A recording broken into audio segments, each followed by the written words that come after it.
Yes, no doubt about that.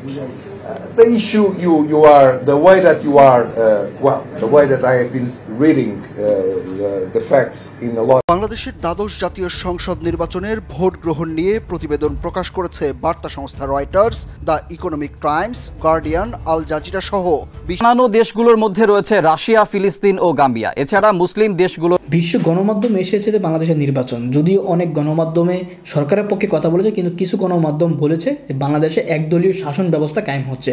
একজন বিদেশি সাংবাদিক তো প্রশ্ন করে বলে দিয়েছিলেন যে একটা বিরোধী দলবিহীন বড় দল প্রতিদ্বন্দ্বিতা ছাড়া নির্বাচন হচ্ছে, এটা কেমন নির্বাচন? দর্শক, আমরা তার কথাগুলো শুনবো এবং আন্তর্জাতিক বিশ্বে বাংলাদেশের নির্বাচন নিয়ে কী শিরোনাম হয়েছে সেগুলো দেখব। বাংলাদেশের দ্বাদশ জাতীয় সংসদ নির্বাচনের ভোট গ্রহণ নিয়ে প্রতিবেদন প্রকাশ করেছে বার্তা সংস্থা Reuters, the Economic Times, Guardian, Al Jazeera সহ বিশ্বের প্রভাবশালী 10টি আন্তর্জাতিক গণমাধ্যম। বাংলাদেশের নির্বাচনে ভোটার উপস্থিতি কম, ক্ষমতায় থাকছেন শেখ হাসিনাই শিরোনামে প্রকাশিত বার্তা সংস্থা রয়টার্সের প্রতিবেদনে বলা হয়েছে, প্রধান বিরোধী দল এই নির্বাচন বয়কট করেছে। অনেক মানুষ ভোট দিতে চায়নি। মার্কিন যুক্তরাষ্ট্র ও পশ্চিমা দেশগুলো আগে থেকেই বাংলাদেশে একটি অবাধ ও সুষ্ঠু নির্বাচনের আহ্বান জানিয়ে আসছে। বিবিসির প্রতিবেদনে বলা হয়েছে, বাংলাদেশের নির্বাচনের আগে ভোট কেন্দ্রে অগ্নিসংযোগ করা হয়। প্রধান বিরোধী দল বিএনপি নির্বাচন বয়কটের ডাক দিয়েছে এবং দেশব্যাপী 2 দিনের হরতাল ডেকেছে। নির্বাচনের আগেই দেখা দিয়েছে সহিংসতা। প্রতিবেদন প্রকাশ করেছে দ্য ইকোনমিক টাইমস। তাদের শিরোনাম, নির্বাচনে ভোট গ্রহণ শুরু হয়েছে বাংলাদেশে, 12 কোটি ভোটার বেছে নেবে 299 জন সংসদ সদস্যকে। হিন্দুস্তান টাইমসের প্রতিবেদনে বলা হয়েছে, বিরোধীদের নির্বাচন বয়কটের মধ্যেই ভোট গ্রহণ শুরু হয়েছে বাংলাদেশে। ভোট দিয়েছেন প্রধানমন্ত্রী শেখ হাসিনা, নির্বাচন বর্জন করেছে প্রধান বিরোধী দল বিএনপি সহ সমমনা দলগুলো। ভোটের আগে বিভিন্ন জায়গায় ঘটেছে সহিংসতার ঘটনাও। বাংলাদেশের নির্বাচন নিয়ে প্রতিবেদন প্রকাশ করেছে ব্রিটিশ সংবাদ মাধ্যম দ্য গার্ডিয়ান। গার্ডিয়ানের শিরোনামে বলা হয়েছে, 5ম মেয়াদে শেখ হাসিনার জয়ের নিশ্চয়তায় নির্বাচন শুরু হয়েছে বাংলাদেশে। পত্রিকাটির প্রতিবেদনে আরও বলা হয়েছে, শেখ হাসিনার দলকে শক্ত কোনো প্রতিদ্বন্দ্বীর মুখোমুখি হতে হয়নি, ফলে জয়ের পথে তার দল ক্ষমতাসীন আওয়ামী লীগ।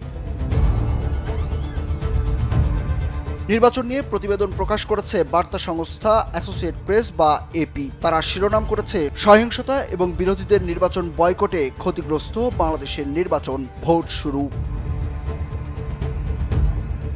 বাংলাদেশের নির্বাচন নিয়ে প্রতিবেদন প্রকাশ করেছে মধ্যপ্রাচ্য ভিত্তিক সংবাদ মাধ্যম আল জাজিরা। তারা শিরোনাম করেছে, বিরোধীদের নির্বাচন বর্জনের মধ্যে ভোট গ্রহণ শুরু হয়েছে বাংলাদেশে। প্রতিবেদনে বলা হয়েছে, শেখ হাসিনা টানা 4র্থবারের মতো প্রধানমন্ত্রী হতে যাচ্ছেন। সম্ভাব্য বিশৃঙ্খলা নিয়ন্ত্রণে সশস্ত্র বাহিনী মোতায়েন করা হয়েছে।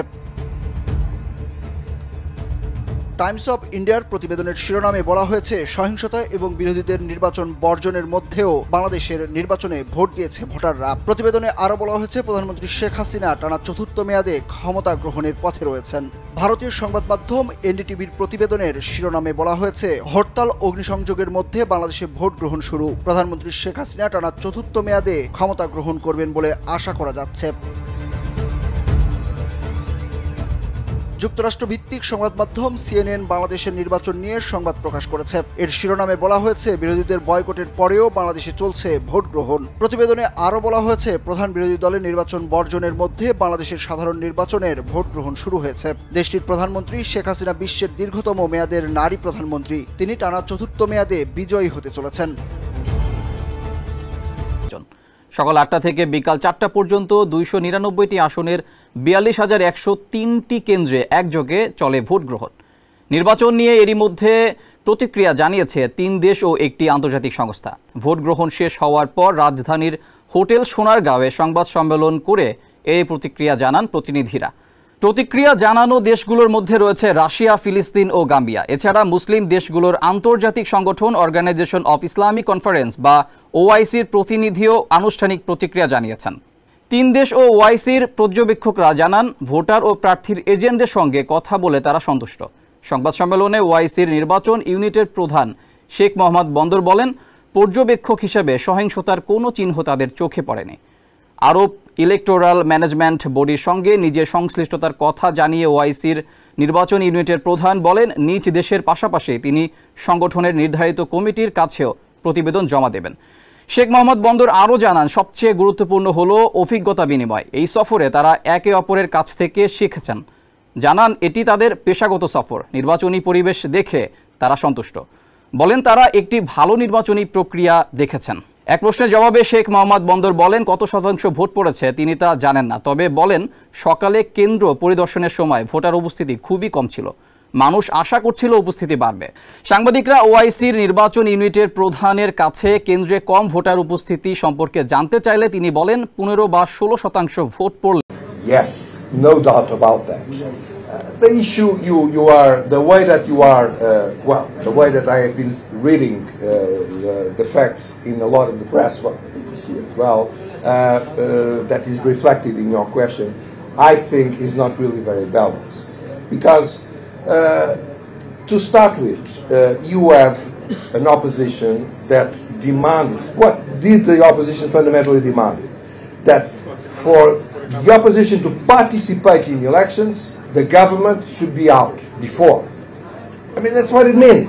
This caretaker government that only exists in a country which is Pakistan and was invented in Pakistan in 1985 and was followed in Pakistan and in Bangladesh might have resulted once or twice in a good way, but fundamentally is an anti-democratic system.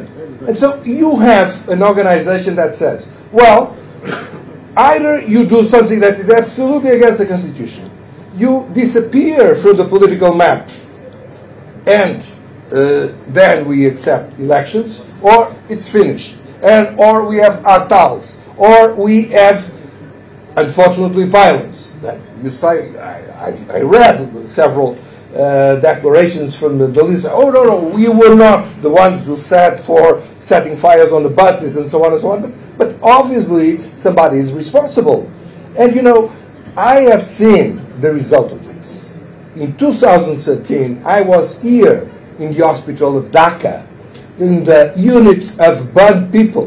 You know, hundreds. You know what it is to go through hundreds of people, burned people, on the floor, on the corridors, everywhere.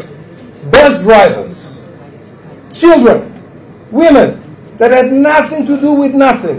And they were like that. And when I confronted opposition leaders with that, the only thing I could hear was, well, in the past the Awami League did the same. Which I don't know if it did or if it did not, but it's not an answer. It's not possible. We have to break this logic of violence. And the way to break it is to go to a table and to discuss. I mean, there are a lot of accusations on 2018. I was not here for the elections of 2018. I was in 2018 in Bangladesh, but not in the elections. I was not there. No testimony. I have nothing to say about that. But I did read a lot of things. Okay, let's put that on the table and let's discuss and let's see how to improve it. And the Elections Commission, what they are doing, what they should do.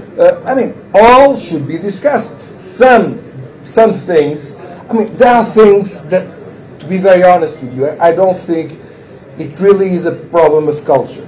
You know, one of the things that I will be putting in my report that impressed me not so positively was that even with this low turnout in one of the polling stations, two different candidates, one independent and another the Awami League, you know, by the door. I mean, they were confronting by shouting to each other. I mean, there were no political violence, but there was something that was not possible. And I looked at it and said, well, imagine it would be the BNP and the Awami League. I mean, it would be a civil war. I mean, and that's what we have to change. Not we, I mean, it's for the Bangladeshi people. You have to change this. And without changing this, there will not be, you know, democracy, of course, is choice. Of course, is polarization to a certain extent. But cannot be a toxic polarization. People have to agree on some principles. If they don't do it, it's very difficult. And that's democracy is a choice, and where was the choice in this election? The choice was taken out by your main opposition by not showing up. I mean, they were the ones who made the choice. That's very unfortunate, and that's exactly what I said in the beginning. That's the second point I said that I was very sorry for, and that's a negative point, of course. It spoiled the big festive democracy that it would be otherwise. But what is the alternative? It's a coup d'etat like it existed in 2007. I mean, we are not speaking about theory, we're speaking about real things. In 2007 in this country, to impose a so-called caretaker government that was for 3 months, but then was there for 2 years, and actually had to be kicked out, otherwise they would have stayed forever. This is দর্শক আপনারা দেখলেন, আলোচনা শুনেছেন এবং বুঝতে পেরেছেন যে বিদেশিরা আসলে কী বলতেছে বাংলাদেশের নির্বাচন নিয়ে। বিদেশিরা মোটামুটি আগে থেকে নিশ্চিত যে বাংলাদেশের নির্বাচনে প্রধানমন্ত্রী শেখ হাসিনা হবে। একজন বিদেশি সাংবাদিক তিনি বলেছেন যে বিরোধী দলবিহীন নির্বাচন কীভাবে হয়, এটাকে কি নির্বাচন বলা যাবে কিনা, এবং এই নির্বাচন কি আসলে আন্তর্জাতিকভাবে গ্রহণযোগ্যতা পাবে কিনা। দর্শক আমরা জানি যে আমরা মনে করতেছি যে আমেরিকা আসেনি, তারা তো বুঝবে না, কারণ মিডিয়ার মাধ্যমে তারা দেখতে পাবে যে বাংলাদেশে ভোট হয়েছে, সব কিছু শান্তশিষ্ট ছিল, কিন্তু আসলে কি তাই? আমেরিকা কি দেখবে না বা বুঝবে না?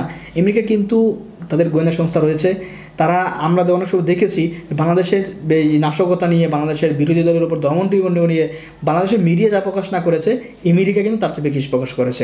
বোঝা যাচ্ছে যে বাংলাদেশের নির্বাচন নিয়ে আমেরিকার কাছে সঠিক খবর রয়েছে, তারা সময় মতো হয়তো বা কোনো একটা কিছু প্রকাশ করবে।